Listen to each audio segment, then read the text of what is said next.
തീരാത്ത ഞാൻ ഓർക്കുകയാണ്, സഫ് സഫായി മയ്യത്ത് നിസ്കാരത്തിൽ നിൽക്കേണ്ടത് സാധാരണ ജമാഅത്തിൽ നിൽക്കേണ്ടത് പോലെയാണ്. വിശാലമായ മസ്ജിദാണ് ഭാവാനഗറിലെ മസ്ജിദ്, താഴെയും മുകളിലും.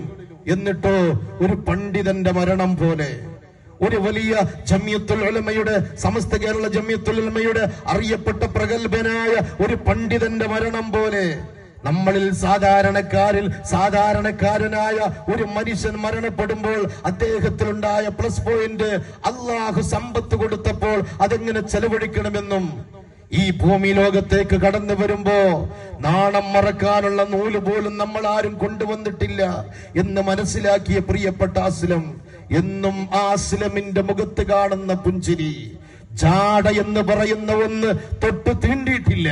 എന്റെ പ്രിയപ്പെട്ടവരെ, ആളുകളോട് ഞാൻ പറഞ്ഞു അടുത്ത് നിൽക്കാൻ വേണ്ടി.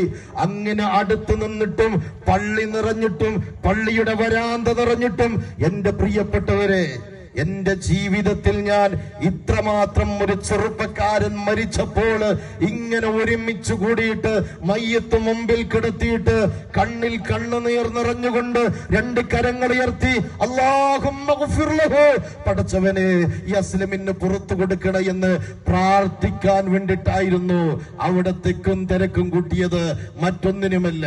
പ്രിയപ്പെട്ട അസ്ലമിന്റെ സ്നേഹനിധിയായ പിതാവ് എന്നും പുഞ്ചിരിയോടുകൂടെ ഒരു പിതാവിന്റെ അതേ റോഡിലൂടെയാണ് മക്കൾ വളർന്നു വരുന്നത്. ബാപ്പ കാണിച്ചു കൊടുത്ത മാതൃക, ബാപ്പ കാണിച്ചു കൊടുത്ത സദഖ ചെയ്യുന്ന രൂപം ബാപ്പയിൽ നിന്നാണ് പൊതുവെ പറയാറുണ്ട്. പള്ളിയിൽ ജുമഅക്ക് പോകുമ്പോ ഒരു മുസാഫിർ ഉണ്ടെങ്കിൽ സ്വന്തം മക്കളെ കയ്യിൽ 10-20 രൂപ കൊടുത്തിട്ട് 50 രൂപ കൊടുത്തിട്ട് മക്കളോട് പറയണം മുസല്ലയിലിടാൻ. എന്തിനാണെന്നറിയുമോ? നാളെ മരിച്ചാൽ നീയും ഇതുപോലെ ധർമ്മം നടത്തണം.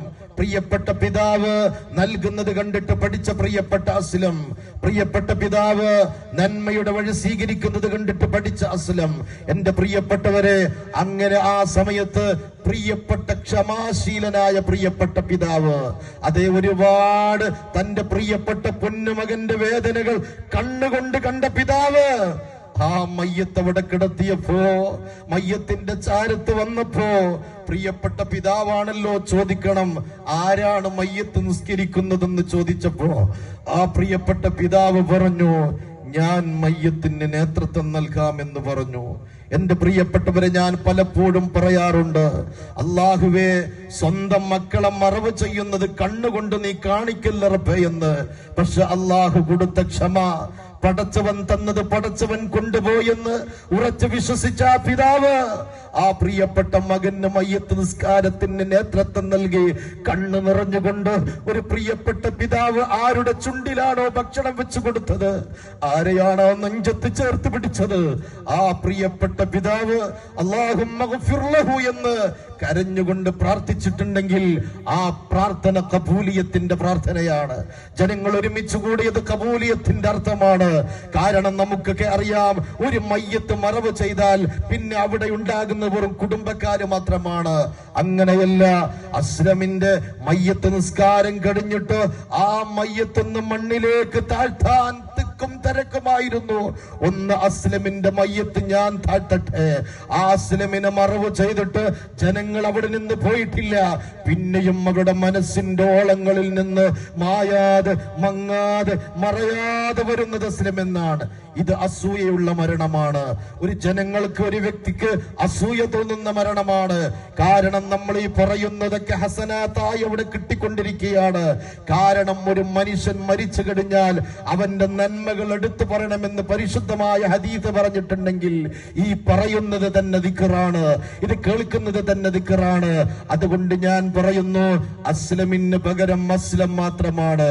നമ്മളിവിടെ അനുസ്മരണങ്ങളൊക്കെ കഴിഞ്ഞു പോയാലും എന്റെ പ്രിയപ്പെട്ട സഹോദരങ്ങളെ മറക്കാൻ കഴിയില്ലത്രേ. ആ അസ്ലം മരണപ്പെട്ടപ്പോൾ എത്രയെത്ര കുടുംബങ്ങളായിരിക്കും പട്ടിണിയിലാകുന്നത്, എത്രയെത്ര കുടുംബങ്ങളായിരിക്കും പ്രയാസങ്ങൾ അനുഭവിക്കുന്നത്. ഒരു 90 വയസ്സ് വരെ ജീവിച്ച വ്യക്തിന്റെ കഥയല്ല, 80 വയസ്സ് വരെ ജീവിച്ച വ്യക്തിയുടെ കഥയല്ല പറയുന്നത്.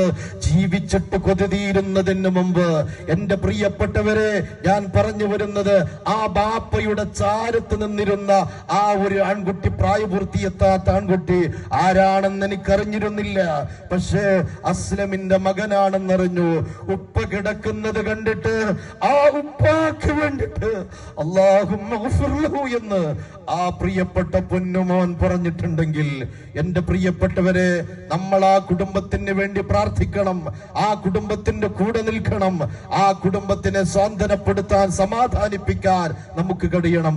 അല്ലാഹുവേ, ആ അസ്ലമിനെ പോലെ ചൈതന്യത്തോടെ ധർമ്മനിഷ്ഠമായ കർമ്മനിഷ്ഠമായ ജീവിതത്തിലൂടെ ആ മകനെ നീ വളർത്തിയെടുക്കണേ അല്ലാ.